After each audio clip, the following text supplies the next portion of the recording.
Hello, students, and welcome to Prep IAS. I am Shubhangi Sharma, your faculty for History and Culture. Students, as a part of this particular series, we are conducting a crash course for your UPSC CSE prelims, and the topic for this particular video is going to be Revolutionaries First Phase and the Home Rule Leaks. यहाँ पे students आप देखेंगे अभी तक हमने जो पढ़ा है उसका एक क्विक रिकैप लेते हैं। फ्रीडम स्ट्रगल की अगर हम बात करें, फ्रीडम स्ट्रगल की अगर हम बात करें तो उसमें सबसे पहले क्या होता है, 19th सेंचुरी के अंदर क्या हो रहा है, नेशनलिज्म का राइज हो रहा है। इस नेशनलिज्म के राइज होने के कई कारण रहे जो कि हमने अपने फर्स्ट लेक्चर में डिस्कस किए थे। जब नेशनलिज्म राइज हो जाता है, इस वजह से हम देखते हैं कि लोगों में जागरूकता आती है, पॉलिटिकल कॉन्शियसनेस बढ़ती है और इस वजह से हमारे पास बहुत सारी पॉलिटिकल एसोसिएशंस बनती हैं। इस कॉन्टेक्स्ट में स्टूडेंट्स हमने एक लिस्ट देखी थी पॉलिटिकल एसोसिएशंस की, जो कि हमें बंगाल, बॉम्बे और मद्रास में बनती हुई दिखती हैं, जैसे कि बंग भाषा प्रकाशिका, लैंड होल्डर्स सोसाइटी, मद्रास महाजन सभा, बॉम्बे एसोसिएशन। इन सब का डिस्कशन हमने फर्स्ट लेक्चर में किया था। ये पॉलिटिकल एसोसिएशंस जो हैं स्टूडेंट्स, ये कल्मिनेट होती हैं 1885 में, जब हम देखते हैं कि आईएनसी बन रही है और आईएनसी बनने में हमारे को एड कर रहे हैं एक ब्रिटिशर जिनका नाम है एओ ह्यूम। यहाँ पर स्टूडेंट्स हम देखते हैं जब आईएनसी बन जाती है तो ये कई फेजेस के अंदर इसकी लीडरशिप आती है। इस कॉन्टेक्स्ट में अपने पास दो फेजेस हैं, एक हम कहते हैं भाई मॉडरेट्स हैं और दूसरे हम कहते हैं कि एक्सट्रीमिस्ट हैं। मॉडरेट्स की स्टूडेंट्स अगर हम बात करें तो ये डोमिनेट कर रहे हैं बिटवीन 1885 टू 1905। इसके बाद हम देखते हैं 1905 में जब कर्जन हमारे गवर्नर जनरल या वाइसरॉय होते हैं तो वो एक अनाउंसमेंट करते हैं पार्टीशन ऑफ बंगाल का। जब पार्टीशन ऑफ बंगाल का अनाउंसमेंट होता है तो हम देखते हैं कि हमारे जो यंगर नेशनलिस्ट्स हैं like Lal Bal Pal, they become extremely angered and now they want to come forward and they want to take the lead, because यहाँ पर हम देखते हैं ऑल्दो कर्सन ने बोला कि partition of Bengal administrative ease के लिए कर रहे हैं, लेकिन एक्चुअली वो नेशनलिस्ट एक्टिविटी कर्ब करना चाहते थे और हिंदू मुस्लिम्स में रिफ्ट लेकर आना चाहते थे। इस वजह से स्टूडेंट्स हम देखते हैं 1905 ऑनवर्ड्स जो है एक्सट्रीमिस्ट्स पावर के अंदर आ जाते हैं और यहां से हम ये टाइम पीरियड लगभग 1917 तक लेके चल रहे हैं। यहाँ पे स्टूडेंट्स ये जो फेज हमने डिफाइन किया है एक्सट्रीमिस्ट वाला, इसमें ऐसा नहीं है कि मॉडरेट्स कहीं चले गए हैं, मॉडरेट्स भी इनके साथ ही मिलकर काम कर रहे हैं, पर हम देख रहे हैं इस टाइम पीरियड में हमारे पास यंगर नेशनलिस्ट जो हैं जो आगे आ रहे हैं, उनकी पॉलिसीज अलग हैं, उनका तरीका अलग है और तरीका ये अलग है कि मॉडरेट्स तो यूज कर रहे थे 3 Ps, that is prayer, petition and protest, जबकि एक्सट्रीमिस्ट क्या करते हैं, ये बॉयकॉट की बात करते हैं, ये स्वदेशी की बात करते हैं और ये क्या बात करते हैं कि भाई पैसिव रेजिस्टेंस करना है, यानी कि हम लोग जो है सरकार को मदद ही नहीं करेंगे, हम क्या है अपने जॉब छोड़ छोड़ के वहां से निकल जाएंगे और एडमिनिस्ट्रेटिव मशीनरी का ब्रेक डाउन करेंगे। तो इस कॉन्टेक्स्ट में आईएनसी जो है इसकी लीडरशिप को एक बार के लिए दो फेजेस में तोड़ा जा सकता है, दैट इज 1885 टू 1905, जिसमें मॉडरेट्स पावर में है, जैसे कि सुरेंद्र नाथ बैनर्जी हो गए, हमारे पास दादा भाई नारोजी हो गए, एटसेट्रा। नेक्स्ट हमारे पास है एक्सट्रीमिस्ट, जिसमें लाल बाल पाल, औरोबिंदो घोष, ये सारे लीडर्स हैं। यहाँ पर स्टूडेंट्स हम देखते हैं जिस टाइम पर एक्सट्रीमिस्ट्स का राइज हो रहा होता है, लगभग इसी टाइम पर हम देखते हैं कि हमारे पास में एक और आइडियोलॉजी जो है वो फ्रीडम स्ट्रगल के पॉलिटिकल लैंडस्केप को, आइडियोलॉजिकल लैंडस्केप को डोमिनेट कर रही है और इन्हें हम कहते हैं रेवोल्यूशनरीज। तो यहाँ पे हेडिंग अपन देते हैं ट्रेंड्स इन फ्रीडम स्ट्रगल।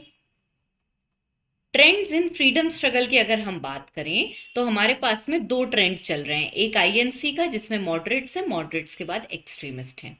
दूसरा ट्रेंड जो हमारे पास चल रहा है वो है रेवोल्यूशनरीज, जो कि उसी टाइम पर राइज करना शुरू करते हैं जिस टाइम पर हमारे पास में एक्सट्रीमिस्ट्स राइज कर रहे हैं, दैट इज अराउंड 1905।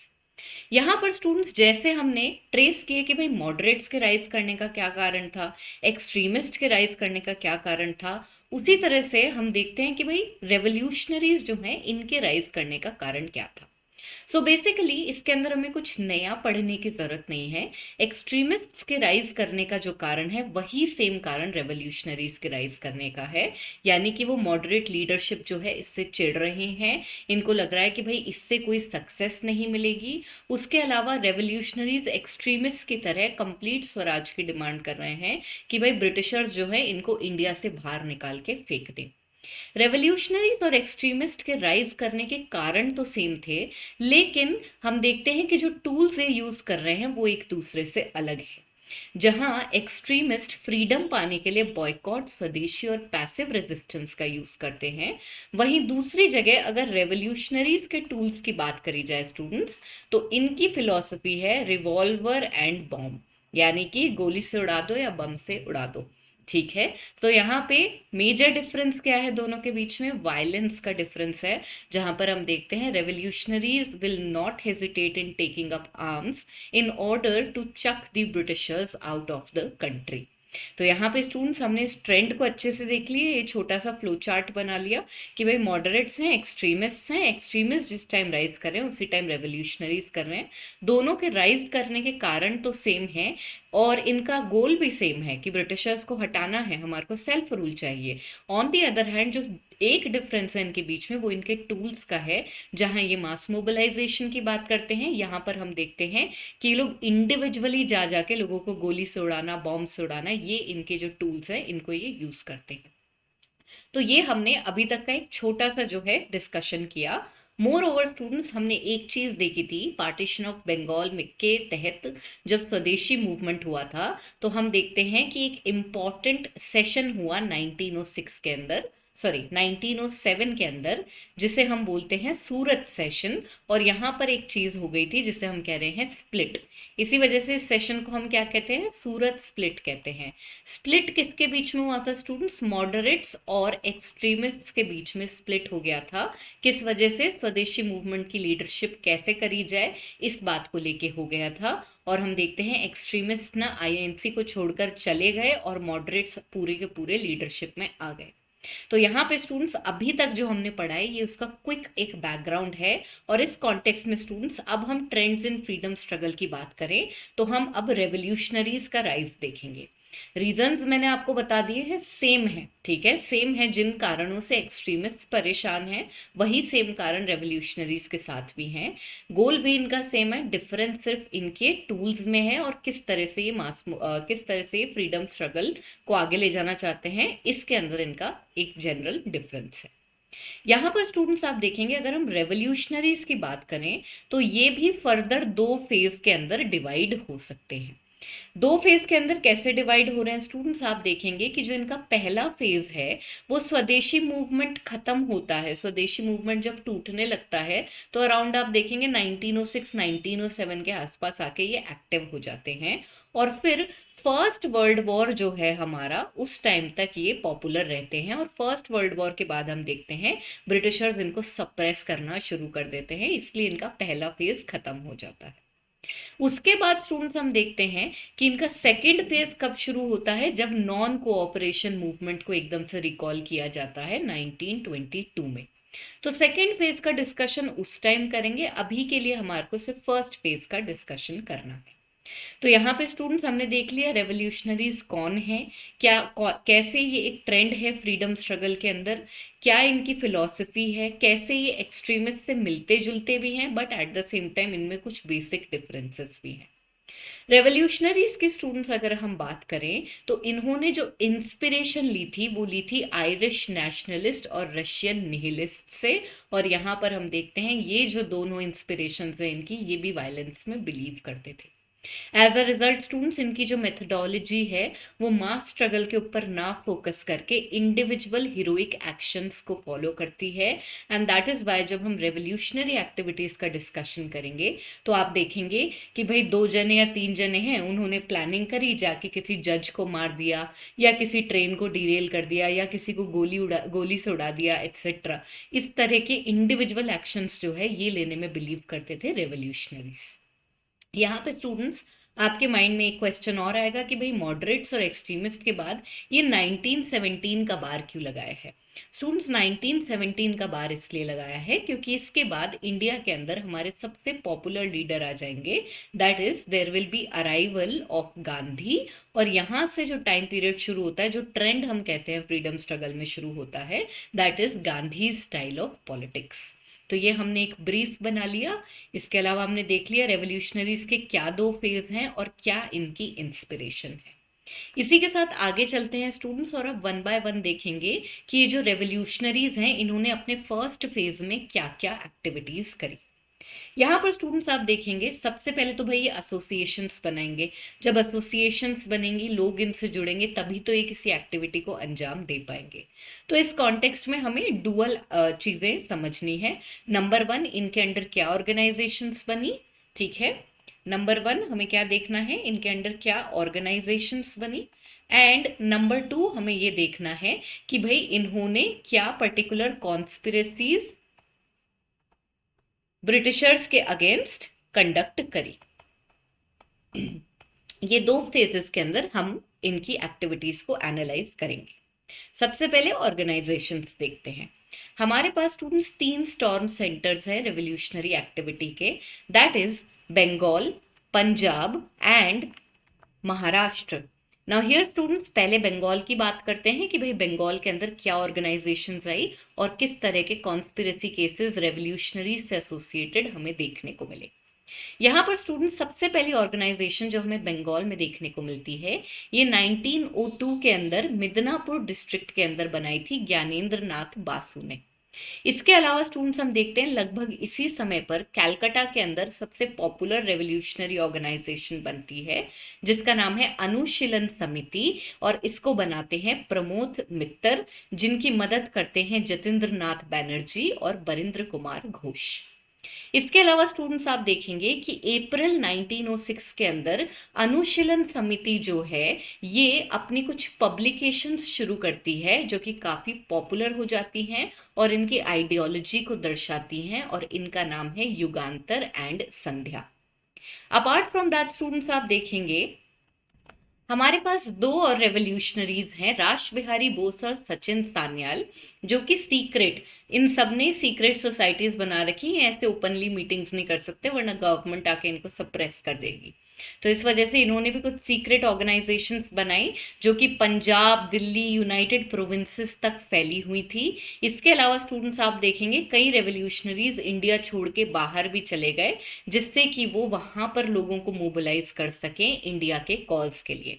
इसका एक एग्जाम्पल है हेमचंद्र कानून को। यहाँ पे स्टूडेंट्स हम देखते हैं अगर हम इन समितिज की बात करें जैसे कि अनुशीलन समिति हो गई, तो इनके अंडर क्या है, रेवोल्यूशनरीज ने कॉन्स्पिरेसीज रची और इनके तहत इन्होंने कुछ अनपॉपुलर ब्रिटिशर्स जो थे उनको मारने की प्लानिंग करी।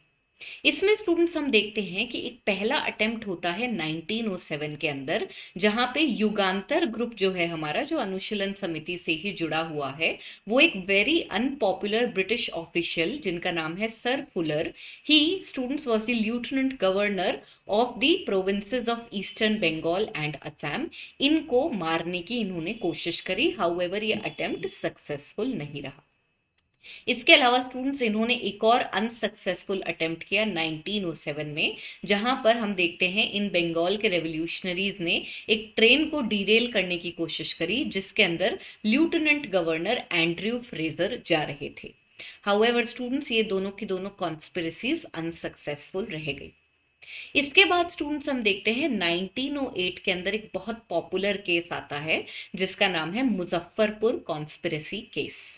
बेसिकली यहाँ पर क्या होता है, हमारे पास 2 रेवोल्यूशनरीज हैं, प्रफुल्ल चाकी और खुदीराम बोस, और ये क्या करते हैं, ये कैरिज के ऊपर बॉम्ब फेंकते हैं, क्योंकि इन्हें लगता है कि इस कैरिज के अंदर मुजफ्फरपुर के एक बहुत ही अनपॉपुलर जज किंग्सफोर्ड बैठे हैं।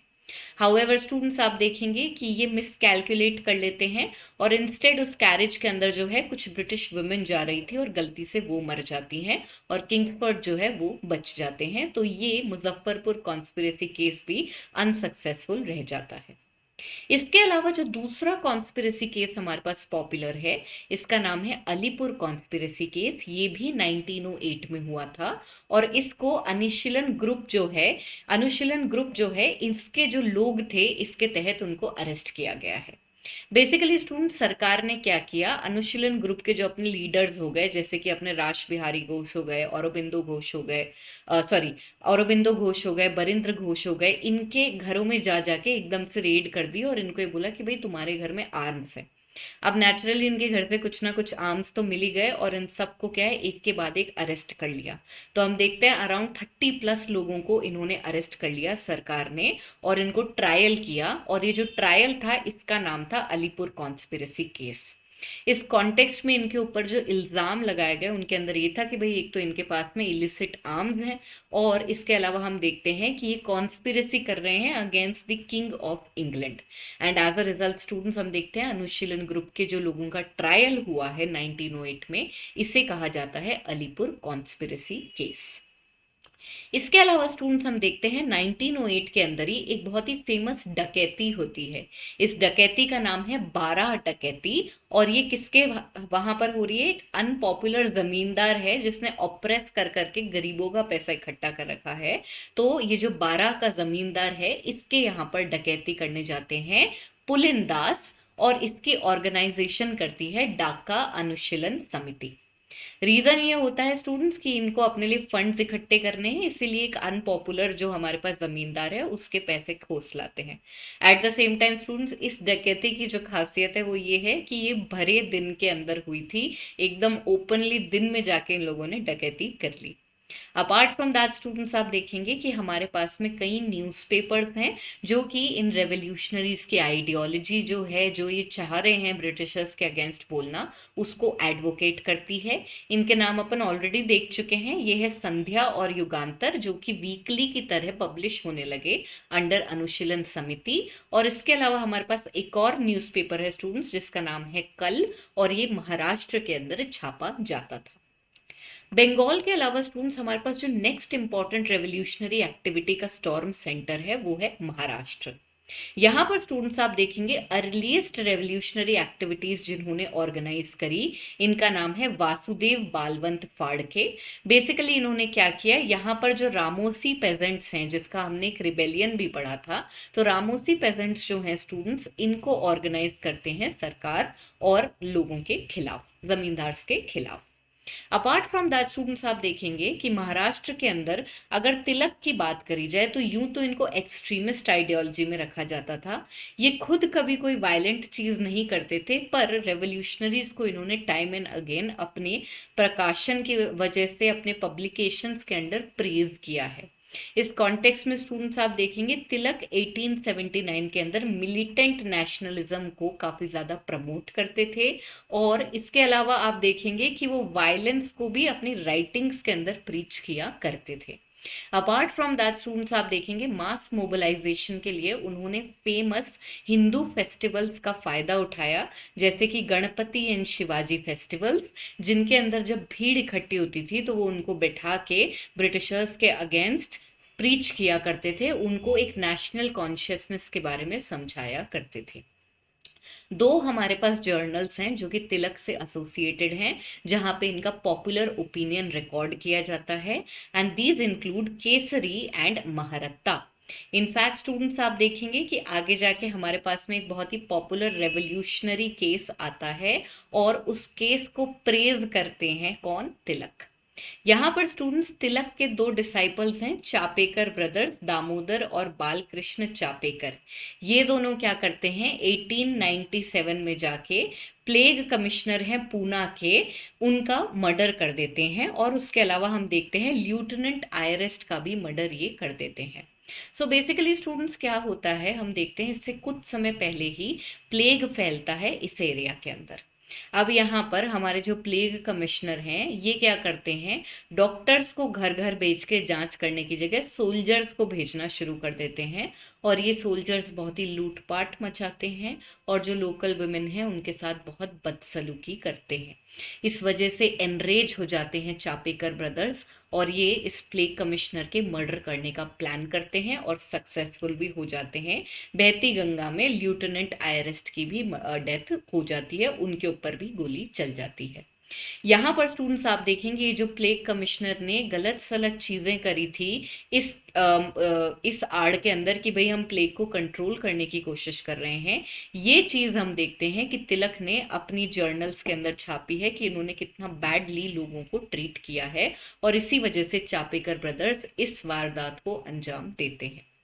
अपार्ट फ्रॉम दैट स्टूडेंट्स आप देखेंगे कि महाराष्ट्र के हमारे पास कुछ और रेवोल्यूशनरी लीडर्स हैं जो कि पहले तो इंडिया से बाहर काम कर रहे थे और फिर इंडिया के अंदर जो है सीक्रेट ऑर्गेनाइजेशंस ऑर्गेनाइज करते हैं।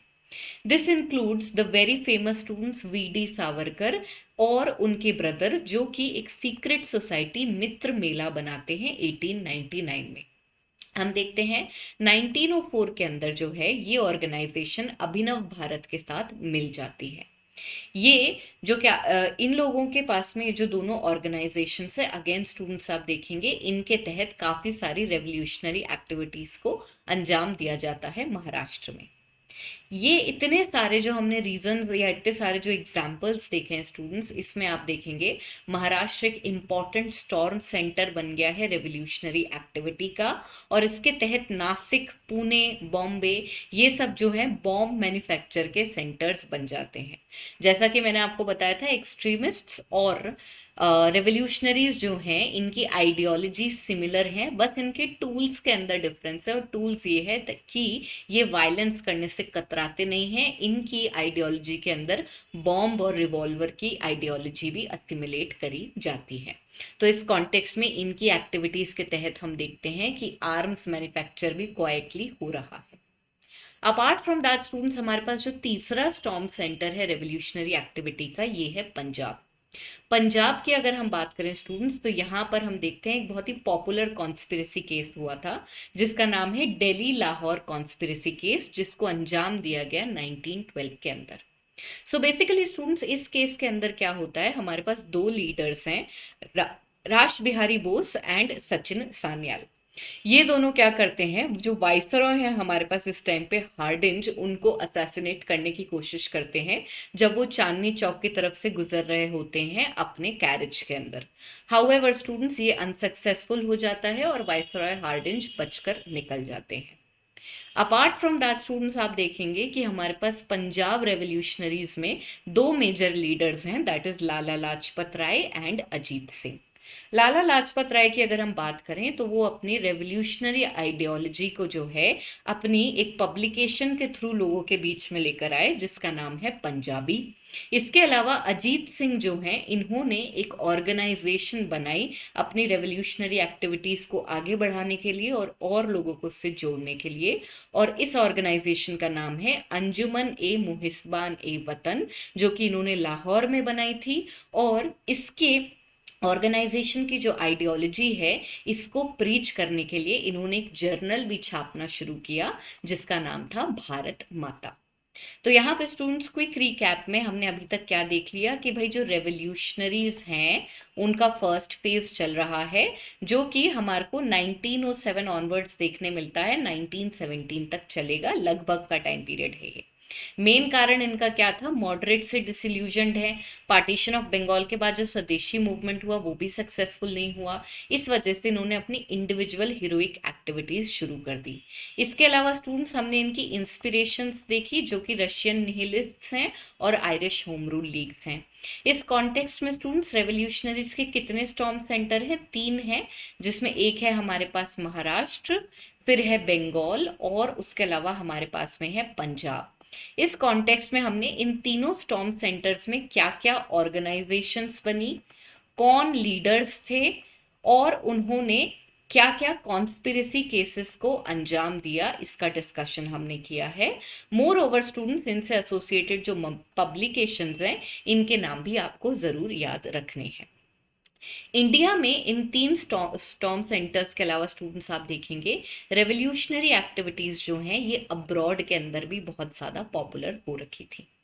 इस कॉन्टेक्स्ट में हमारे पास जो एक पहली मेजर ऑर्गेनाइजेशन आती है इसका नाम है home rule society, Indian home rule society या फिर इंडिया हाउस, जिसको 1905 में लंदन में शुरू करते हैं श्यामजी कृष्ण वर्मा। इस सोसाइटी के तहत वो क्या कर रहे हैं, वो उन इंडियन स्टूडेंट्स को लंदन लेकर आना चाहते हैं जो कि नेशनलिज्म के अंदर बिलीव करते हैं, रेडिकल आइडियोलॉजी के हैं, और वो उनको कैसे मदद कर रहे हैं, वो उनको स्कॉलरशिप दे रहे हैं जिससे कि वो लंदन में आके अच्छे से पढ़ सकें और अपने माइंड को ट्रेन कर सकें। ये जो इंडिया हाउस है स्टूडेंट्स, इसकी आइडियोलॉजी फैलाने के लिए इन्होंने एक जर्नल भी छापना शुरू किया और इसका नाम है इंडियन सोशियोलॉजिस्ट। इंडिया हाउस के तहत हम देखते हैं एक कॉन्स्पिरेसी को अंजाम दिया गया। इंडिया हाउस में श्यामजी कृष्ण वर्मा जो है, इनके अंडर इनके एक डिसाइपल, इनके एक स्टूडेंट थे जिनका नाम है मदन लाल ढींगरा। मदन लाल ढींगरा की अगर हम बात करें स्टूडेंट्स, तो इन्होंने इंडिया ऑफिस जो है हमारा सेक्रेटरी ऑफ स्टेट वाला जो ऑफिस है, उसके एक बहुत ही अनपॉपुलर ब्यूरोक्रेट थे जिनका नाम है कर्जन विली। इन्होंने उनको गोली मार दी 1909 के अंदर, और जब इस कॉन्स्पिरेसी को अंजाम दे दिया गया तो गवर्नमेंट जो है बहुत ज्यादा सतर्क हो गई और इस वजह से इंडिया हाउस डिस्पर्स हो गया।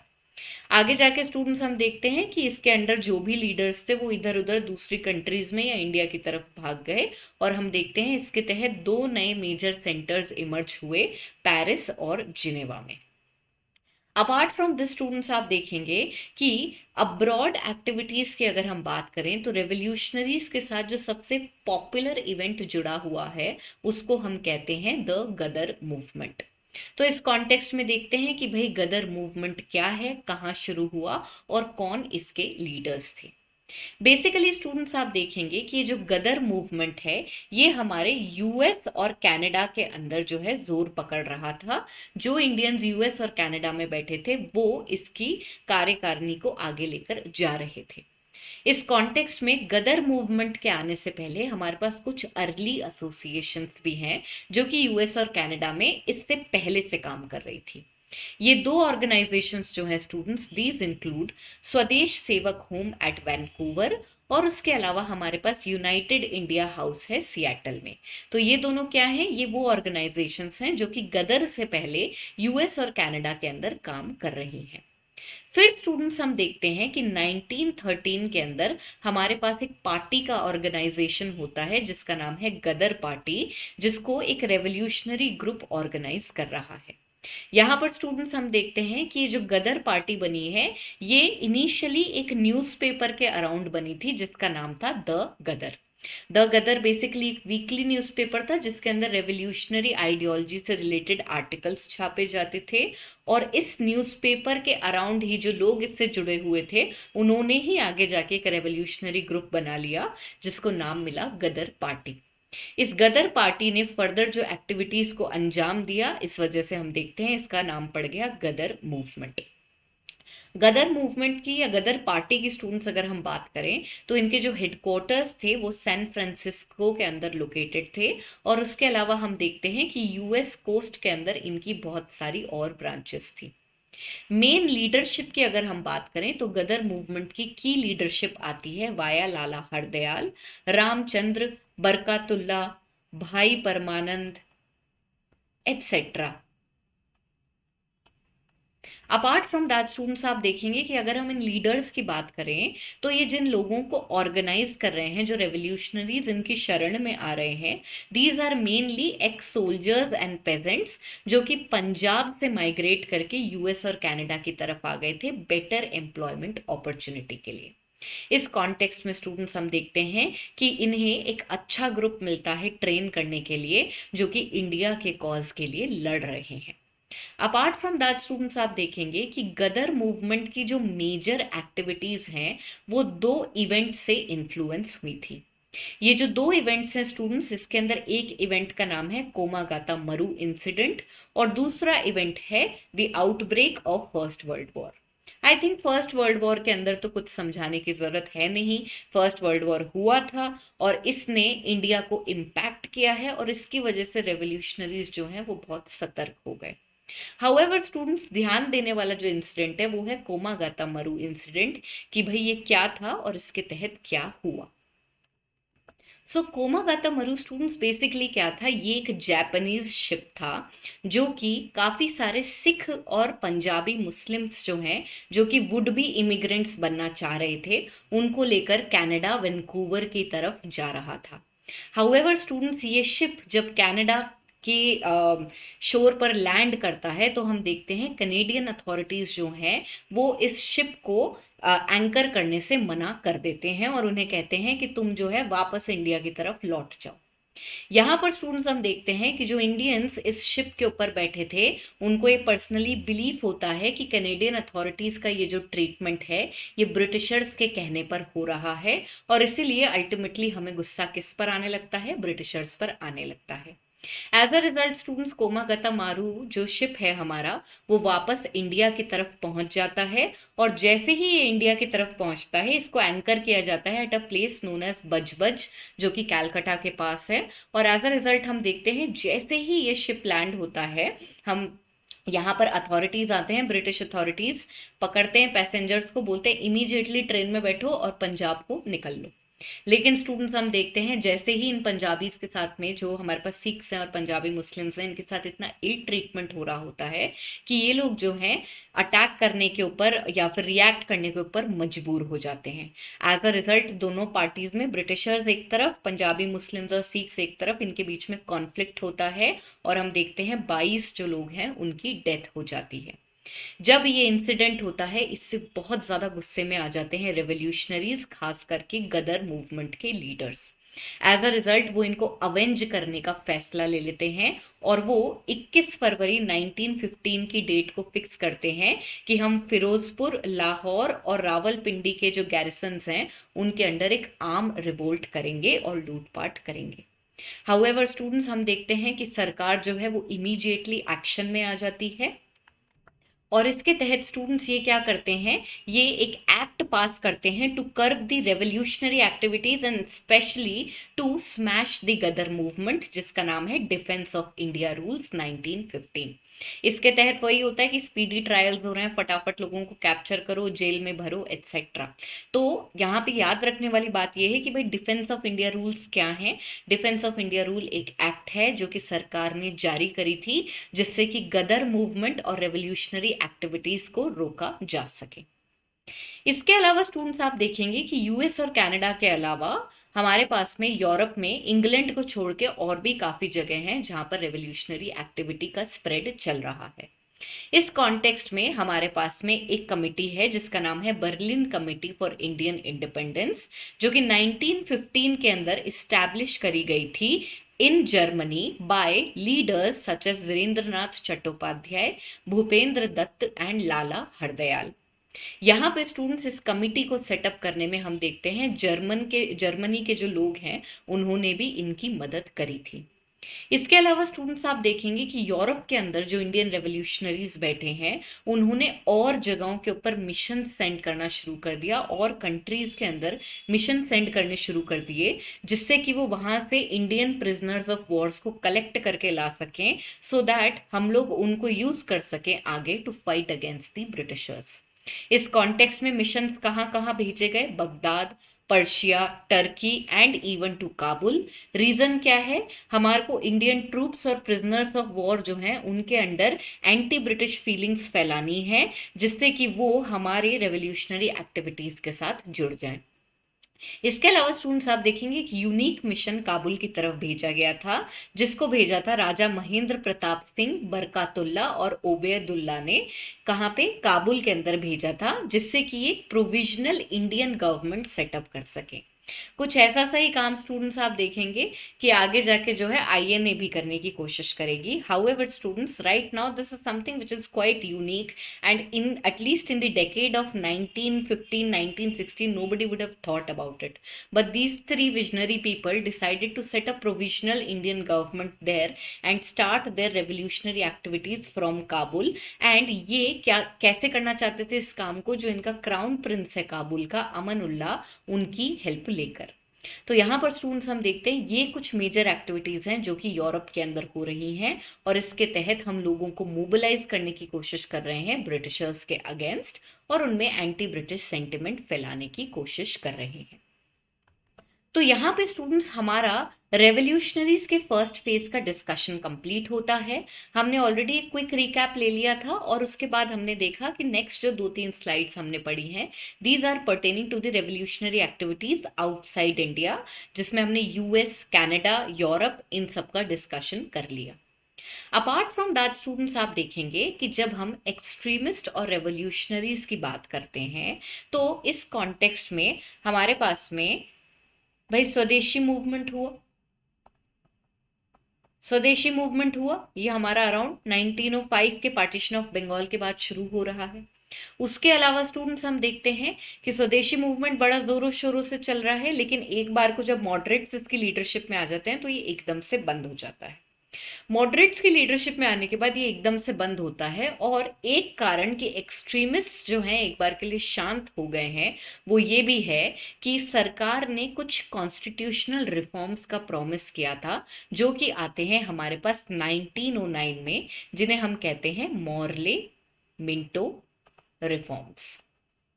ये क्या है स्टूडेंट्स? ये कॉन्स्टिट्यूशनल रिफॉर्म्स हैं जो कि सरकार ने हमारे यहाँ पे नेशनलिस्ट एक्टिविटी को देखते हुए हमें शांत करने के लिए, हमें पैसिफाई करने के लिए लागू किए थे। इस कॉन्टेक्स्ट में स्टूडेंट्स ये जो कॉन्स्टिट्यूशनल रिफॉर्म्स आते हैं, ये कुछ समय के लिए एक्सट्रीमिस्ट्स को शांत करने में सक्सेसफुल हो जाते हैं। हाउएवर रेवोल्यूशनरीज जो हैं स्टूडेंट्स, उनको थामने में इनका कोई रोल नहीं है। इररेस्पेक्टिव स्टूडेंट्स, हम नेक्स्ट स्लाइड के अंदर अब क्या करेंगे, मॉर्ले मिंटो रिफॉर्म्स जो है हमारे पास में, जिसको हम आगे जाके गवर्नमेंट ऑफ इंडिया एक्ट 1909 भी बोलते हैं। बेसिकली ये रिफॉर्म सजेस्ट करते हैं, और इन रिफॉर्म्स के बेसिस पर जो एक्ट पास होती है उसे हम कहते हैं गवर्नमेंट ऑफ इंडिया एक्ट 1909। तो हम इसके प्रोविजंस का डिस्कशन करेंगे। सबसे पहले स्टूडेंट्स ये देखते हैं कि भाई ऐसे क्या सर्कमस्टांसेस रहे जिसकी वजह से गवर्नमेंट ऑफ इंडिया एक्ट 1909 को पास किया गया।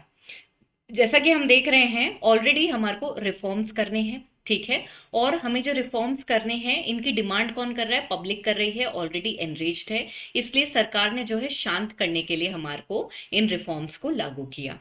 इसके अलावा स्टूडेंट्स हम देखते हैं कि 1906 के अंदर क्या होता है, एक बहुत ही पॉपुलर चीज होती है जिसे हम कहते हैं शिमला डेपुटेशन। बेसिकली इसके तहत क्या होता है, हमारे पास एक मुस्लिम एलीट लीडर हैं जिनका नाम है आगा खान। ये जाते हैं लॉर्ड मिंटो से मिलने के लिए, और यहाँ पर उनसे मुस्लिम्स के लिए सेपरेट इलेक्टोरेट्स की डिमांड करते हैं। यहाँ पे स्टूडेंट्स हम देखते हैं कि ये जो आगा खान हैं, ये बहुत ही क्विकली टुक ओवर कर लेते हैं एक ऑर्गेनाइजेशन को जिसका नाम है Muslim League. So Muslim League students is a political association specifically dedicated for the Muslim community.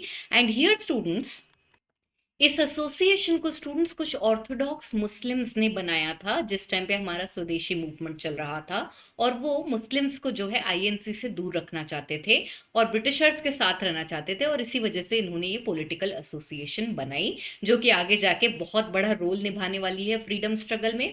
और उसी के साथ साथ हम देखते हैं कि फ्रीडम स्ट्रगल में जो ये रोल निभा रहे हैं उसके तहत पार्टीशन भी होगा। यहाँ पर स्टूडेंट्स हम देखते हैं कि मुस्लिम लीग जो है ये 1906 दिसंबर में बनती है। स्पेसिफिक डेट अगर मैं आपको बताऊं तो 30 दिसंबर 1906 को बनती है Muslim League, and it is started by Nawab Salimullah of Dhaka along with Mohsin ul Mulk and बकर उल मुल्क। ये ऑर्गेनाइजेशन कब बन रही है? 1906 के अंदर दिसंबर में बन रही है। इससे पहले ही हम देखते हैं आगा खान जो हैं वो ऑलरेडी सेपरेट इलेक्टोरेट्स की डिमांड करके आ चुके हैं मिंटो से शिमला के अंदर, और आगे जाके ये जो ऑर्थोडॉक्स लीडर्स हैं ये आपस में मिल जाते हैं और अपने लिए सेपरेट, मुस्लिम्स के लिए सेपरेट राइट्स की डिमांड करने लगते हैं। तो एक तो अपने पास क्या हो गया भाई, नेशनल अपहीवल चल रहा है जिसकी वजह से नेशनलिस्ट रिफॉर्म्स मांग रहे हैं, और उसी के साथ साथ हम देखते हैं कि ये हमारे पास एक और पॉलिटिकल एक्टिविटी होती है जिसके तहत हमारे पास आते हैं कॉन्स्टिट्यूशनल रिफॉर्म्स, जिसको हम कहते हैं गवर्नमेंट ऑफ इंडिया एक्ट 1909। इसके प्रोविजंस की स्टूडेंट्स अगर हम बात करें तो हम इन्हें दो कैटेगरी में तोड़ सकते हैं। एक तो प्रोविजंस जो कि सेंट्रल लेजिस्लेचर के लेवल पे हुए हैं, और दूसरे जो कि आपके प्रोविंशियल लेजिस्लेचर के लेवल पर हुए हैं। अल्टीमेटली स्टूडेंट्स, कॉन्स्टिट्यूशनल रिफॉर्म से हम क्या डिमांड मांगते हैं ऑल द टाइम, कि भाई हमारे को जो है ज्यादा से ज्यादा रिप्रेजेंटेशन मिले एज इंडियंस, और उसके अलावा जो पॉलिसी मेकिंग है उनके रूल्स के अंदर हमारे को भी डिसीजन लेने का मौका मिले। अब देखते हैं स्टूडेंट्स, इन दोनों डिमांड्स में से क्या क्या सक्सेसफुल हो पा रही हैं गवर्नमेंट ऑफ इंडिया एक्ट 1909 में। सेंट्रल लेजिस्लेचर की अगर हम बात करें तो हम देखते हैं कि हमारे पास में जो इलेक्टेड मेंबर्स हैं उनका नंबर इंक्रीज हो रहा है। सो बेसिकली अगर अपन मेंबर्स की बात करें तो हमारे पास में क्या होता है, दो टाइप के मेंबर्स होते हैं। एक तो ऑफिशियल्स और दूसरे होते हैं नॉन ऑफिशियल्स। ऑफिशियल्स की अगर हम बात करें तो ये कौन है, जो सरकार के लोग हैं, जो ब्रिटिशर्स हैं।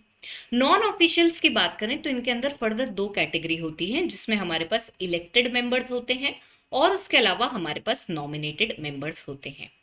नॉमिनेटेड मेंबर्स की अगर हम बात करें तो अगेन इनको नॉमिनेट कौन कर रहा है, ब्रिटिश सरकार ही करेगी, तो टेक्निकली जो होता है ये उनके इन्फ्लुएंस के अंडर होते हैं।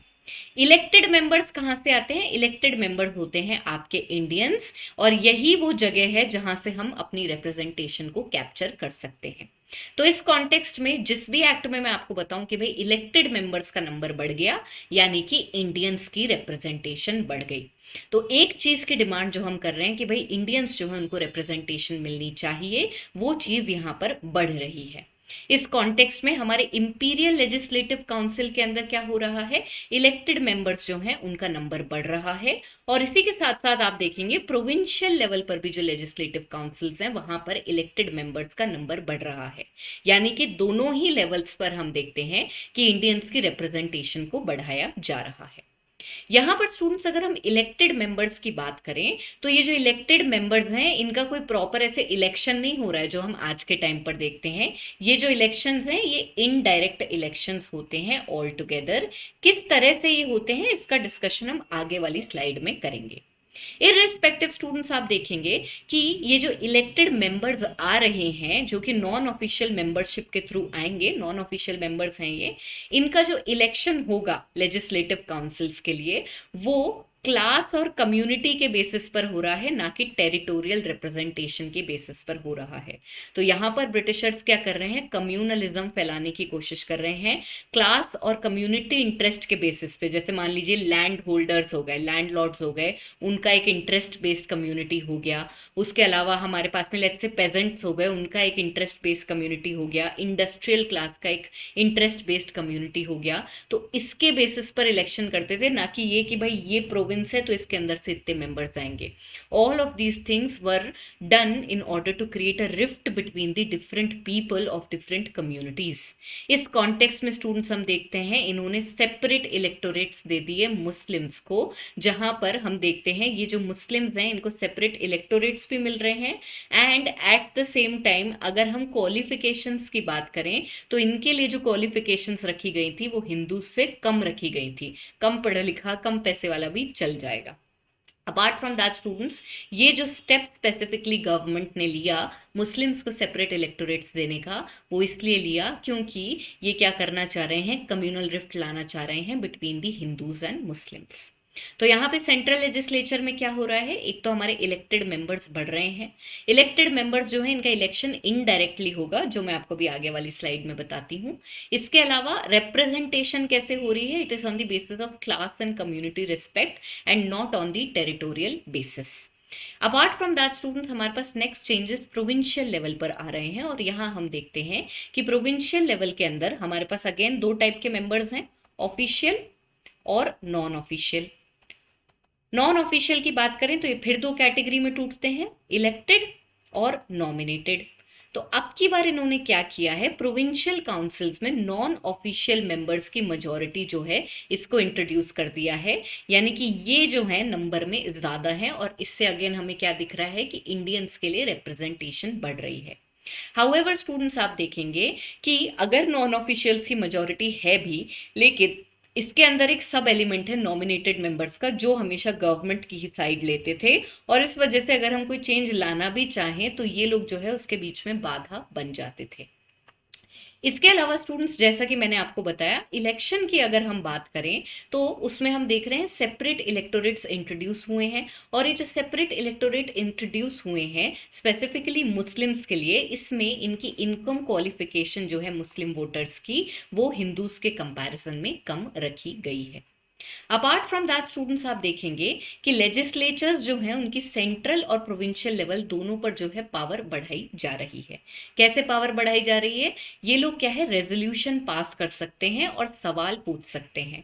हाउएवर स्टूडेंट्स, एक पॉइंट जो आपको नोट करना पड़ेगा वो ये है कि तुम रेजोल्यूशन पास कर लो, अल्टीमेट वीटो पावर जो है वो या तो गवर्नर जनरल या फिर गवर्नर के हाथ में होती है, और उसकी मर्जी है वो एक्सेप्ट करना चाहता है या नहीं करना चाहता है। तो वीटो पावर उनके हाथ में है, इसलिए आप कुछ भी बोलो, सुनना नहीं सुनना जो है वो सरकार के हाथ में है, और जनरली वो आपकी कोई भी नहीं बात सुनेंगे। अपार्ट फ्रॉम दैट स्टूडेंट्स, एक प्रोविजन ये था कि वाइसरॉय एग्जीक्यूटिव काउंसिल के अंदर जो है हम इंडियंस की रिप्रेजेंटेशन मांग रहे थे, और इस टाइम मॉर्ले मिंटो रिफॉर्म्स के तहत एक इंडियन मेंबर को वाइसरॉय एग्जीक्यूटिव काउंसिल का मेंबर बनाया जाता है, और जो पहले मेंबर इसके बनते हैं इनका नाम है सत्येंद्र सिन्हा, जिनको 1909 में वाइसरॉय एग्जीक्यूटिव काउंसिल में इन्वॉल्व कर लिया जाता है। जैसा कि मैंने आपको बताया स्टूडेंट्स, इनडायरेक्ट इलेक्शंस हो रहे हैं। ये इनडायरेक्ट इलेक्शंस कैसे हो रहे हैं, बेसिकली हमारे पास में लोकल बॉडीज हैं। लोकल बॉडीज के अंदर क्या आते हैं भाई, आपके म्यूनिसिपल कॉरपोरेशंस आ गए, डिस्ट्रिक्ट बॉडीज आ गई। ये सारी जो बॉडीज हैं ये पहले मिलके एक इलेक्टोरल कॉलेज को इलेक्ट करती थी। ठीक है, पहले इनके जो मेंबर्स हैं वो एक इलेक्टोरल कॉलेज को इलेक्ट करते थे, फिर ये प्रोविंशियल लेजिस्लेचर के मेंबर्स को इलेक्ट करता था, और फिर उनमें से इलेक्ट होके आते थे सेंट्रल लेजिस्लेचर के मेंबर्स। तो आप देख सकते हैं ये इनडायरेक्ट नहीं, ये टू इनडायरेक्ट इलेक्शन है। It is not just indirect, it is extremely indirect, and as a result you will see that the actual population who has a role in participating by voting for their own candidate is very minimal. More over students, आप देखेंगे जो voters हैं यहाँ पर कोई universal adult franchise तो चल नहीं रही है। हमारे पास में जो वोटर्स हैं इनके ऊपर इनकम क्वालिफिकेशंस होती थी कि भाई आपकी इतनी इनकम होनी चाहिए, आप इतने एजुकेटेड होने चाहिए, तो ही आप वोट कर सकते हो। तो ऑलरेडी जो परसेंटेज ऑफ वोटर्स है वो बहुत कम है, एंड दैट टू वो डायरेक्टली अपने लिए प्रोविंशियल लेजिस्लेचर के अंदर मेंबर्स को इलेक्ट नहीं कर सकते। हम देखते हैं कि पहले तो जो लोकल बॉडी के अंदर मेंबर्स आ रहे हैं वो पहले एक इलेक्टोरल कॉलेज को इलेक्ट करेंगे, फिर वो प्रोविंशियल लेजिस्लेचर के मेंबर्स को इलेक्ट करेगा, और फिर उसमें से आएंगे सेंट्रल लेजिस्लेचर के members. So that is why we can say that one con of Morley Minto reforms is that they are not only indirect, they are extremely indirect elections. Apart from that students, हम देखते हैं कि एक quick review हम ले लेते हैं यहाँ पर। इस क्विक रिव्यू के तहत हमने क्या देखा, एक तो हमारी रिप्रेजेंटेशन जो है वो इंक्रीज हो रही है। कैसे, इलेक्टेड मेंबर्स हमारे सेंट्रल और प्रोविंशियल दोनों लेवल पर इंक्रीज हो रहे हैं। हाउएवर स्टूडेंट्स, ये जो इलेक्टेड मेंबर्स हैं इनका जो इलेक्शन है ये बिल्कुल भी डायरेक्ट नहीं है, इट इज एब्सोल्युटली इनडायरेक्ट, और ये जो प्रोसेस है ये बहुत टीडियस है, जिसमें जो एक्चुअल वोटर है उसका क्या है, उसका रोल एकदम मिनिमल हो जाता है। More over student, separate electorates introduce कर दिए गए हैं, जिसमें हम देख रहे हैं एक कम्युनिटी जो है उसको ज्यादा बेनिफिट्स दिए जा रहे हैं, एंड बेनिफिट्स सिर्फ इलेक्टेड मेंबर को नहीं दिए जा रहे हैं, बेनिफिट्स इस सेंस में भी दिए जा रहे हैं कि जो वोटर्स हैं उनकी क्वालिफिकेशन को नॉर्मल पॉपुलेशन से कम रखा गया है। एक जो अच्छी चीज हमें देखने को मिलती है वो ये है कि वाइसरॉय के एग्जीक्यूटिव काउंसिल में हमें रिप्रेजेंटेशन मिल रही है, जहां पर हम देखते हैं अब एक मेंबर जो है वो इंडियन हो चुका है। हाउएवर स्टूडेंट्स, इन सारी बातों के ऊपर अल्टीमेटली पानी इसलिए फिर जाता है क्योंकि वीटो पावर जो है वो हमेशा या तो गवर्नर जनरल या गवर्नर के हाथ में होती है, और इस वजह से चाहे तुम कोई पास कर दो रेजोल्यूशन, चाहे तुम कोई सवाल पूछ लो, चाहे तुम किसी भी डिबेट में बैठ जाओ, गवर्नर जनरल या गवर्नर चाहेगा तो ही कोई चेंज आएगा, वरना वो कोई भी चीज को, कोई भी डिसीजन को वीटो कर सकते हैं। तो यहाँ पे स्टूडेंट्स हमारा रेवोल्यूशनरीज का फर्स्ट फेज और उसके अलावा मॉर्ले मिंटो रिफॉर्म्स जो हुए हैं जिसके तहत गवर्नमेंट ऑफ इंडिया एक्ट 1909 पास हुई थी, इसका डिस्कशन कंप्लीट होता है। लास्ट स्टूडेंट्स जब हमने रेवोल्यूशनरीज की बात करी तो हम देखते हैं कि भाई 1915 के अंदर हमारे पास में एक डिफेंस ऑफ इंडिया एक्ट आती है जिसकी वजह से इनको कर्व करने की कोशिश करी जा रही है। इसी बीच में स्टूडेंट्स आप देखेंगे कि 1904 के अंदर एक बड़ा ग्लोबल इवेंट होता है जो लगभग हर कंट्री को इन्फ्लुएंस करता है। This as you all know is the beginning of the First World War, जो कि चलने वाला है बिटवीन 1914 टू 1918। यहाँ पर स्टूडेंट्स फर्स्ट वर्ल्ड वॉर की अगर हम बात करें तो इसके अंदर हम देखते हैं कि जो ब्रिटिशर्स हैं वो एक तरफ हैं और जो उनकी साइड ले रहे हैं these include France, Russia, USA and Italy. On the other hand दूसरी तरफ हमारे पास में है Germany, Austria Hungary, Turkey and Japan. Sorry, Austria Hungary, Turkey and Germany. इस साइड में ब्रिटेन के साथ में जापान भी है। तो यहाँ पर स्टूडेंट्स हम देखते हैं कि फर्स्ट वर्ल्ड वॉर की शुरुआत हो चुकी है और एक तरफ मेन पावर बैठी है ब्रिटेन और दूसरी तरफ मेन पावर बैठी है जर्मनी और इनके काफी सारे अलाइज हैं। इस कॉन्टेक्स्ट में हमारे ऊपर इसका क्या प्रभाव पड़ता है, हमारे लिए क्या इम्पैक्ट है। बेसिकली जब फर्स्ट वर्ल्ड वॉर की बात आती है और इन राइवल पार्टीज से लड़ना है तो सोल्जर्स कहाँ से जाएंगे, ब्रिटिश कॉलोनीज में से जाएंगे और ब्रिटिशर्स की एक कॉलोनी है इंडिया। तो यहाँ से हमारे यहाँ से सोल्जर भी जाने वाले हैं, पैसे भी जाने वाले हैं। तो इस कॉन्टेक्स्ट में क्या होता है भाई, ब्रिटिशर्स को हमारा सपोर्ट चाहिए होता है। अब सपोर्ट की अगर हम बात करें तो यहाँ पर आप देखेंगे हमारे को तीन तरह के व्यूज देखने को मिल रहे हैं when it come towards India joining the Britishers during the First World war. In that context moderates जो हैं वो मॉडरेट है, मॉडरेशन में बात करते हैं, वो कहते हैं कि भाई हमारी तो ड्यूटी बनती है कि ब्रिटिशर्स को फर्स्ट वर्ल्ड वॉर के एफर्ट के अंदर सपोर्ट करना है। एक्सट्रीमिस्ट्स की अगर हम बात करें तो वो भी एक बार के लिए इस मिस बिलीफ में पड़ जाते हैं कि अगर हम फर्स्ट वर्ल्ड वॉर में ब्रिटिशर्स की मदद करेंगे तो ये आगे जाके हमें स्वराज दे देंगे। हाउएवर स्टूडेंट्स हम सब जानते हैं ऐसा कुछ भी नहीं होने वाला है, तो एक्सट्रीमिस्ट यहाँ मिस कैलकुलेशन कर जाते हैं। तीसरी अगर हम बात करें रेवोल्यूशनरीज की तो रेवोल्यूशनरीज बोलते हैं बहुत बढ़िया मौका है, चौका मारते हैं, this is something that should be utilised as an opportunity to wage a war against the Britishers और हम तो कंप्लीट फ्रीडम लेकर रहेंगे। एज अ रिजल्ट स्टूडेंट्स हम देखते हैं कि जो हमारे पास रेवोल्यूशनरीज हैं वो बहुत ज़्यादा एक्टिव हो जाते हैं, जैसा कि हम ऑलरेडी पढ़ चुके हैं, जिसमें हमारे पास गदर पार्टी, बर्लिन कमिटी हैं जो एक के बाद एक रेवोल्यूशनरी एक्टिविटीज ऑर्गेनाइज करते हैं जिससे कि ब्रिटिश रूल को ओवरथ्रो करा जा सके। हाउएवर स्टूडेंट्स गवर्नमेंट इनके अगेंस्ट बहुत रिप्रेसिव एक्शंस लेती है और डिफेंस ऑफ इंडिया एक्ट जो है उसको 1915 में पास कर देती है और एक के बाद एक इनको पकड़ना शुरू कर देती है। इस कॉन्टेक्स्ट में स्टूडेंट्स एक तरफ तो हमने देख लिया भाई मॉडरेट्स और एक्सट्रीमिस्ट जो हैं ये तो सपोर्ट कर ही रहे हैं ब्रिटिशर्स को। हाउएवर स्टूडेंट्स जो फर्स्ट वर्ल्ड वॉर आता है इस ड्यूरेशन के बीच में हम देखते हैं कि हमारे पास दो लीडर्स उभर कर आते हैं जो नेशनलिस्ट एक्टिविटी को आगे लेकर जाना चाहते हैं। ये जो दो नेशनलिस्ट लीडर्स उभर कर आते हैं इनका नाम है Tilak and next we have Annie Besant. तो तिलक और एनी बेसेंट दो लीडर्स उभर कर आते हैं जो कहते हैं कि ठीक है भाई हम ब्रिटिशर्स को परेशान नहीं कर रहे हैं फर्स्ट वर्ल्ड वॉर के टाइम, लेकिन देश के अंदर नेशनलिस्ट एक्टिविटीज रुकनी नहीं चाहिए, हमें मासेस के अंदर जागरूकता फैलाना बहुत जरूरी है, इसलिए हम खाली नहीं बैठेंगे। एंड एज अ रिजल्ट ये दोनों क्या करते हैं, ये एक मूवमेंट चलाते हैं जिसको पॉपुलरली बोला जाता है home Rule League movement. Home Rule League movement की अगर हम बात करें स्टूडेंट्स तो ये जो अपनी इंस्पिरेशन है ये ड्रॉ कर रहा है on the Irish home rule leagues basis. Irish home Rule league जो है स्टूडेंट्स इसमें भी आप देखेंगे कि भाई ये कॉलोनीज रही हैं और फिर आगे जाके इन्होंने क्या है अपने लिए सेल्फ रूल डिटरमाइन किया है अंडर द ब्रिटिशर्स। तो इन लाइंस के बेसिस पर तिलक और एनी बेसेंट जो हैं ये Home Rule League movement organise करते हैं क्योंकि इनके अकॉर्डिंग एकदम खाली फ्री बैठे रहना सही नहीं है, लोगों के अंदर जागरूकता तो चलती रहनी चाहिए चाहे हम ब्रिटिशर्स को फर्स्ट वर्ल्ड वॉर में सपोर्ट कर रहे हैं फिर भी।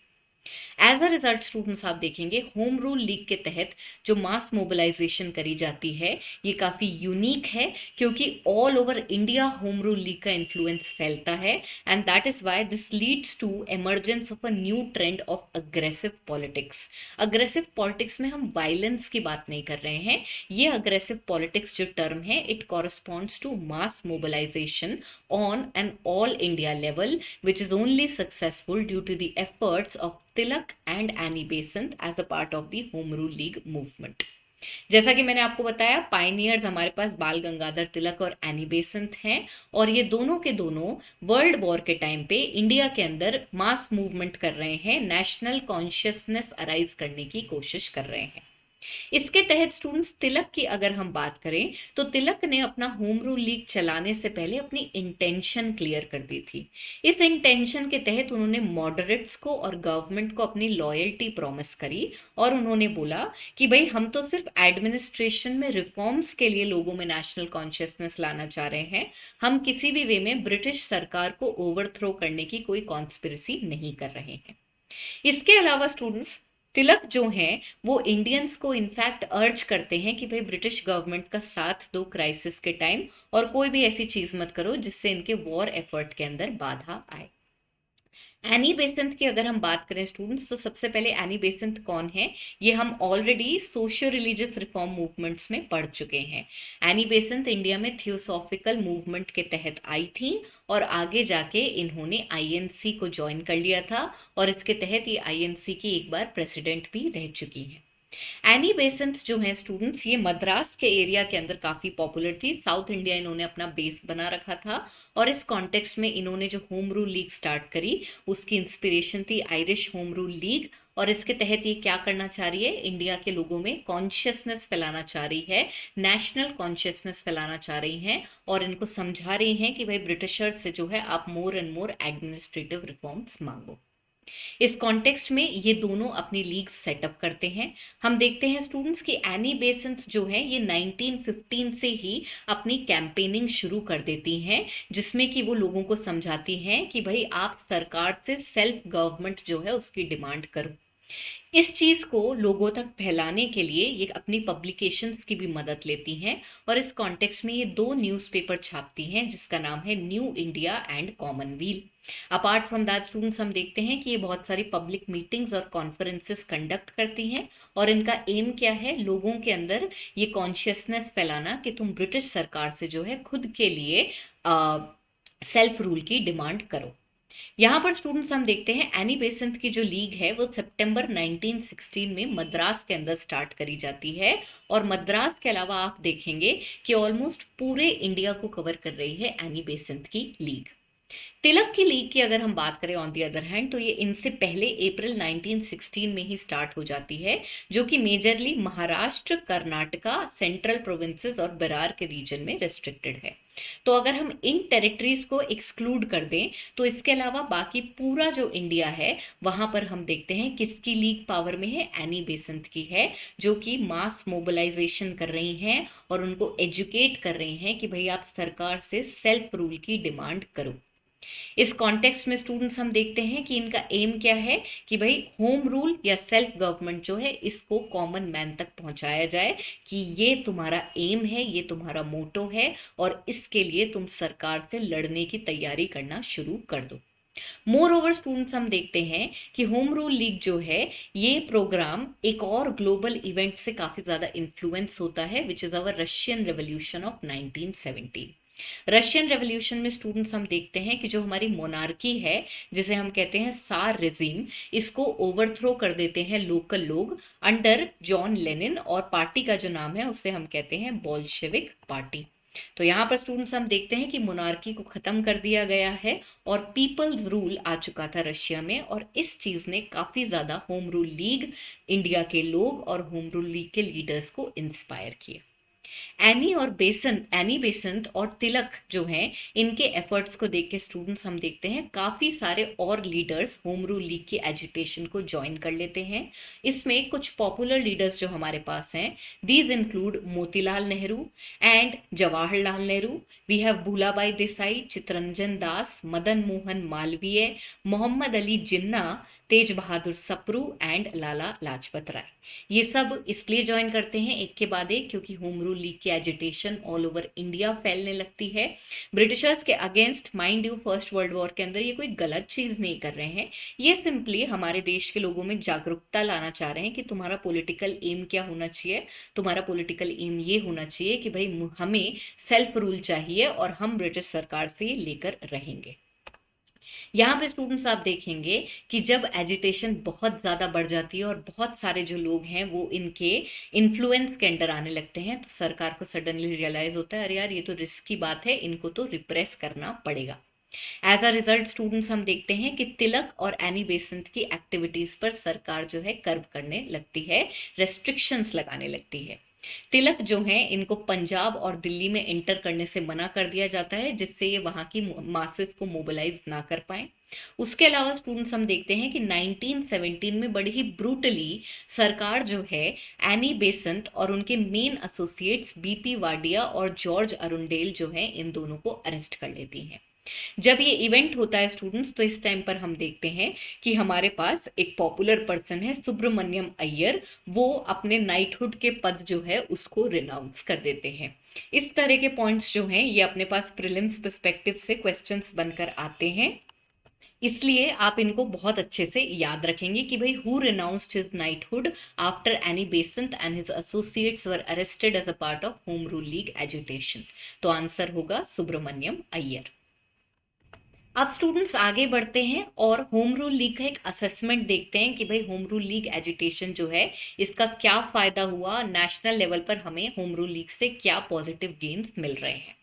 यहाँ पर स्टूडेंट्स आप देखेंगे एक तो होम रूल लीग एजुटेशन जो है वो इंडिया के कोने कोने तक पहुंच गई थी और पहली बार हम देखते हैं कि हमारा जो एम्फेसिस है वो educated elite middle class intelligentsia से हटके मासेस की तरफ आ गया था। और अब जो मासेस हैं वो भी ये समझने लगी थी कि भाई हमारी डिमांड क्या होनी चाहिए और उनके अंदर नेशनल कॉन्शियसनेस आ रही थी। इसी की वजह से स्टूडेंट्स आप देखेंगे कि टाउन, विलेज और कंट्री के बीच में लिंक बनाने में सक्सेसफुल हो गए होम रूल लीग के लीडर्स। और इस वजह से अब जो हमारे पास 1917 के बाद पॉलिटिकल मैदान के अंदर उतरने वाले हैं महात्मा गांधी, वो जिस तरह की पॉलिटिक्स करेंगे उसके लिए ऑलरेडी उनको तैयार कर दिया था होम रूल लीग ने, और ये इसका सबसे बड़ा अचीवमेंट है। इसके अलावा स्टूडेंट्स आप देखेंगे कि हमारे पास 1919 के अंदर फिर से कॉन्स्टिट्यूशनल रिफॉर्म्स आएंगे और इनके ऊपर डायरेक्ट इन्फ्लुएंस होने वाला है होम रूल लीग एजुटेशन का, और इन रिफॉर्म्स को हम कहते हैं Montagu Chelmsford reforms. Apart from that students जो एक और बहुत बड़ा कंट्रीब्यूशन रहा एनी बेसेंट और तिलक का as a part of their Home Rule League agitation, वो ये था कि इनकी एजुटेशन में मॉडरेट्स और एक्सट्रीमिस्ट दोनों ने फिर से हाथ मिलाए और सेल्फ रूल की डिमांड के लिए इनको ज्वाइन किया। तो यहाँ पर इनका जो सबसे बड़ा एफर्ट है वो ये है कि मॉडरेट और एक्सट्रीमिस्ट जो कि 1907 के सूरत स्प्लिट से अलग हुए हुए हैं, इनका फिर से यूनियन हो जाएगा और एक्सट्रीमिस्ट जो हैं ये फिर से आईएनसी को ज्वाइन कर लेंगे। तो यहाँ पे स्टूडेंट्स जो लास्ट पॉइंट मैंने आपको बताया कि मॉडरेट्स और एक्सट्रीमिस्ट का रियूनियन होने वाला है, ये रियूनियन कांग्रेस के एक हिस्टोरिक सेशन के साथ होगा जिसका नाम है लखनऊ सेशन। इस लखनऊ सेशन में हमारे दो बड़े अचीवमेंट होने वाले हैं। एक अचीवमेंट तो मैंने आपको ऑलरेडी बता दिया जो कि है मॉडरेट्स और एक्सट्रीमिस्ट्स का रियूनियन। जो दूसरी मेजर जीत स्टूडेंट्स हमारी हो रही है वो ये है कि आईएनसी हाथ मिला लेती है मुस्लिम लीग के साथ, और हम देखते हैं ये एक बहुत बड़ी जीत है ऑल टुगेदर जहाँ पे मुस्लिम्स जो हैं वो नेशनल मूवमेंट के अंदर पार्टिसिपेट कर रहे हैं, आईएनसी के साथ हाथ मिला रहे हैं, और यहाँ पर हम देखते हैं एक मेजर चंक ऑफ मास है जो अब हमारे पास में आ चुका है और नेशनल मूवमेंट में योगदान देगा। तो ये दोनों जो हिस्टोरिक विन्स हैं इनका एक एक करके डिस्कशन कर लेते हैं। सबसे पहले स्टूडेंट्स आप देखेंगे कि आईएनसी का जो ये सेशन है जिसमें ये दोनों बड़े अचीवमेंट होने वाले हैं, ये 1916 में होता है और इसे हम कहते हैं लखनऊ सेशन। लखनऊ सेशन की अगर हम बात करें तो इसको प्रिसाइड कर रहे थे एसी मजूमदार, और इसके तहत हमारी दो हिस्टोरिक विन्स हो रही हैं। एक तो मॉडरेट्स और एक्सट्रीमिस्ट का रियूनियन हो रहा है जिसके तहत एक्सट्रीमिस्ट अब दोबारा कांग्रेस ज्वाइन कर लेंगे, और दूसरा है coming together of INC and Muslim league. अगर हम मॉडरेट और एक्सट्रीमिस्ट के रियूनियन की बात करें तो यहाँ पर पहला सवाल माइंड में आता है कि भाई ऐसा क्या हो गया कि जिसकी वजह से इनका रियूनियन हो रहा है।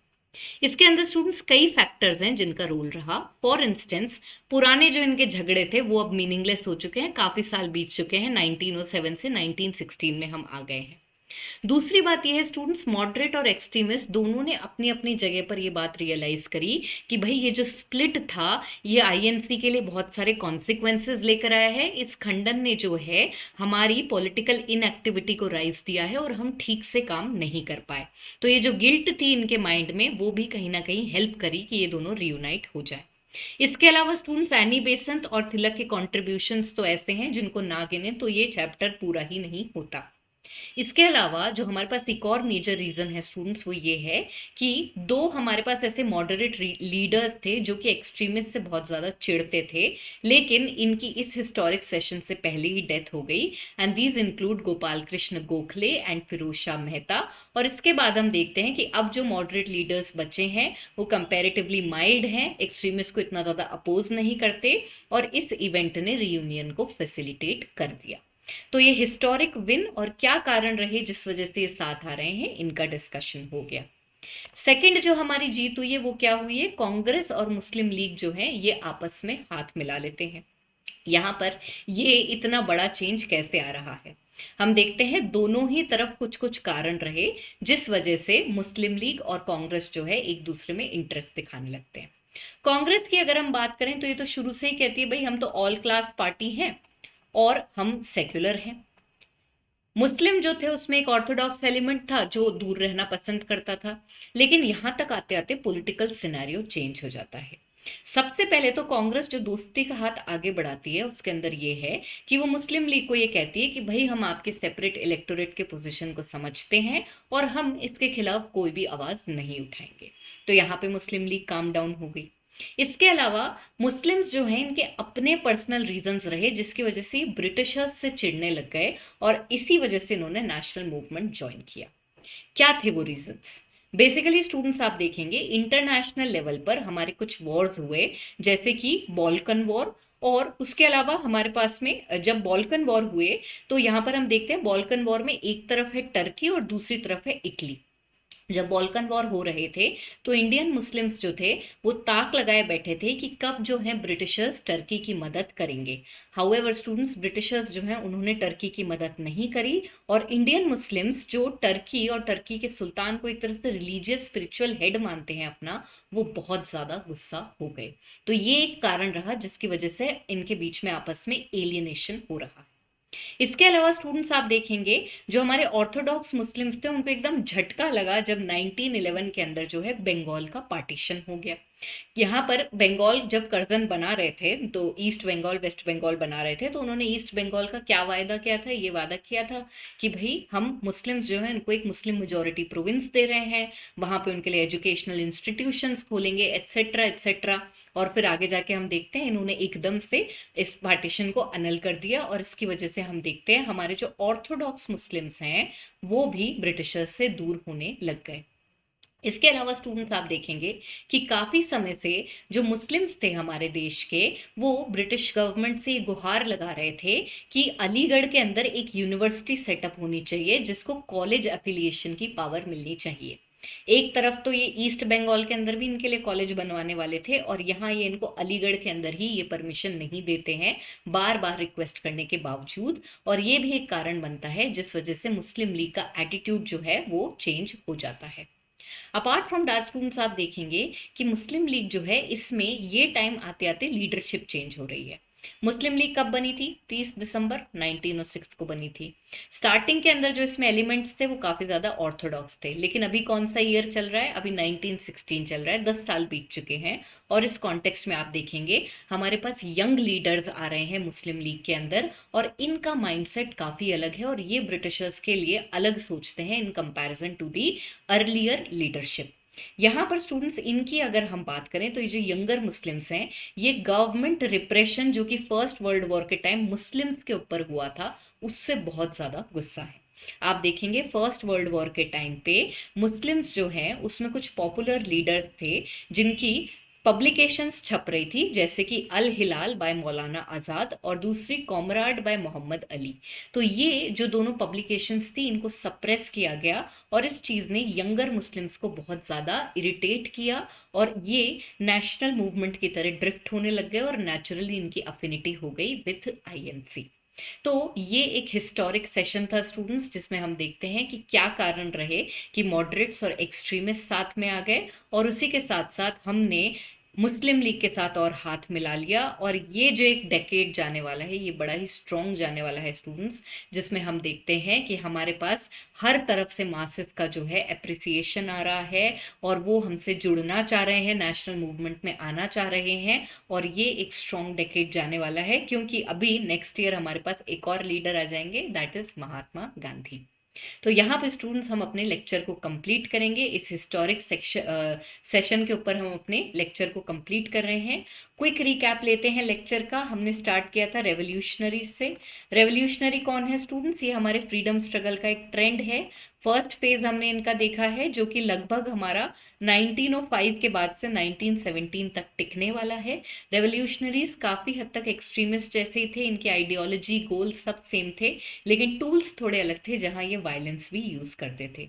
इस कॉन्टेक्स्ट में कहाँ कहाँ कौन सी रेवोल्यूशनरी एक्टिविटीज हो रही हैं, इनको हमने ट्रेस कर लिया। उसके अलावा स्टूडेंट्स हमने एक कॉन्स्टिट्यूशनल रिफॉर्म एक्ट देखी, जिसका नाम है गवर्नमेंट ऑफ इंडिया एक्ट 1909। इसके प्रोविजंस देखे। इसके अंदर हमने देखा कि कैसे इंडियंस की जो है रिप्रेजेंटेशन बढ़ रही है प्रोविंशियल और सेंट्रल लेजिस्लेटिव काउंसिल्स में। हाउएवर स्टूडेंट्स, अगर हम पावर की बात करें तो वीटो पावर तो हमेशा गवर्नर जनरल के या गवर्नर के हाथ में ही होती थी, इसलिए इनके हाथ में जो भी रेजोल्यूशन पास करने की पावर आ जाए वो अल्टीमेटली नल एंड वॉइड हो जाती थी। मोर ओवर स्टूडेंट्स, आप देखेंगे गवर्नमेंट ऑफ इंडिया एक्ट जो है, इसने मुस्लिम्स को सेपरेट इलेक्टोरेट्स ग्रांट कर दिए थे, और इस पॉइंट को जो है आपको अच्छे से याद रखना है। तीसरा पार्ट जो हमने इस लेक्चर में डिस्कस किया है स्टूडेंट्स, वो ये है कि वर्ल्ड वॉर वन के टाइम जब हमने सरकार को सपोर्ट किया है उनके वॉर एफर्ट में, इस टाइम पे हमने एक मूवमेंट चलाया जिसका नाम है होम रूल लीग मूवमेंट, जो कि तिलक और बेसेंट के अंडर चला है। और इसका एम क्या था? इसका एम ये था कि मासेस के अंदर जो है सेल्फ रूल की डिमांड का कॉन्शियसनेस पैदा कर दिया जाए, उन सबको यूनाइट किया जाए कि हम सब मिलके सरकार से सेल्फ रूल मांगेंगे। So with this students, our discussion of this particular lecture is complete. I hope you were able to understand all the topics thoroughly. Students, if you enjoy studying with me, don't forget to like this particular video, and also don't forget to subscribe to our YouTube channel so that you can be notified whenever a new video is coming up. Thank you so much again.